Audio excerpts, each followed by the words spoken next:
Léa, est-ce que tu es une femme ou tu es un homme? Quelle question de distraction?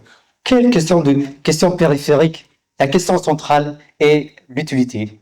C'est-à-dire, quelle est notre utilité, c'est-à-dire dans l'ère de l'IA? C'est ça la question. Il ne faut pas poser des questions de distraction périphérique. La question centrale, je vous le redis, c'est l'utilité.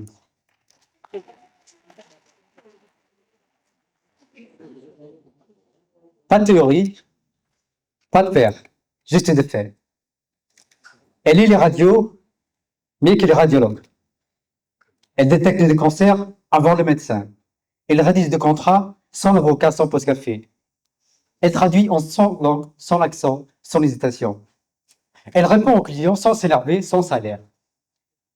Elle écrit des articles mieux que les journalistes pressés. Elle crée des œuvres visuelles sans émotion qui tremble. Elle développe de logiciels plus vite que l'ingénieur qui l'a créé. Elle dessine des plans d'architecture en optimisant l'espace là où les mains tâtonnent. Elle prédit les marchés financiers en quelques secondes, là où des équipes mettent des semaines à analyser.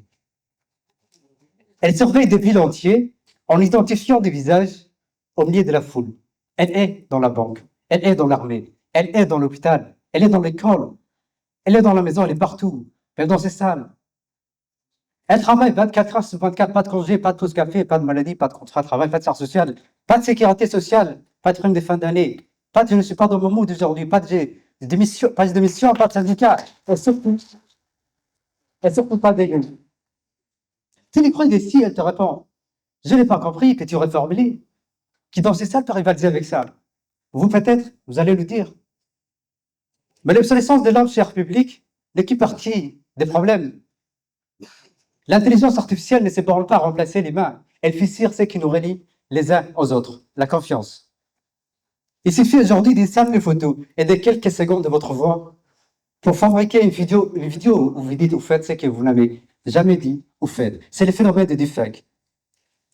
Dans un monde où l'image peut tromper plus vite que la raison, la lucidité et l'éducation aux médias, c'est-à-dire pensée critique, deviennent une forme de survie. En 2023, un employé d'une société à Hong Kong a transféré 25 millions de dollars après une réunion vidéo où tous les participants étaient des simulations générées par l'intelligence artificielle. Aucun être humain n'était réel. Les criminels of Marty Hoffman l'a résumé ainsi. La cybercrime ne détruira pas uniquement des systèmes, il détruira des réputations, des familles et des vies. Et ce n'est que les début, cher public. La cybercriminalité mondiale est estimée à 10 milliards de dollars d'ici 2026, plus que la PIB de la France, de l'Allemagne et du Japon réunis. Et puis, cher public, il y a les coûts qu'on ne voit jamais. La planète. Et là, vous allez me dire, c'est quoi les rapports? Parce qu'on imagine l'intelligence artificielle légère et matérielle. Chaque requête consomme, refroidit, brille de l'énergie. Pour écrire juste 100 mots, l'intelligence artificielle évapore l'équivalent d'10 bouteilles d'eau quelque part dans un centre de données. Un seul data centre de Google dans l'Oregon consomme l'équivalent des 500 piscines olympiques d'eau chaque année. 500 piscines olympiques d'eau chaque année. Au total, cher public, ces centres consomment 1 milliard de litres d'eau chaque année. De quoi hydrater 20 millions de personnes, alors que l'ONU annonce une pénurie mondiale d'eau d'ici 2030. Nous ne sommes plus en train de parler d'outils, nous parlons des services. Alors maintenant, de nous dire que l'intelligence artificielle serait une promesse de nouveaux chapitres, c'est beau, qu'elle nous soignera mieux, qu'elle optimisera nos vies. C'est beau pour être vrai, car une promesse qui ne connaît pas de frontières n'est pas une horizon, c'est une absorption. Une promesse qui ne laisse plus de place à l'humain n'est pas une promesse faite à l'humanité, mais une promesse faite à sa place. Merci beaucoup.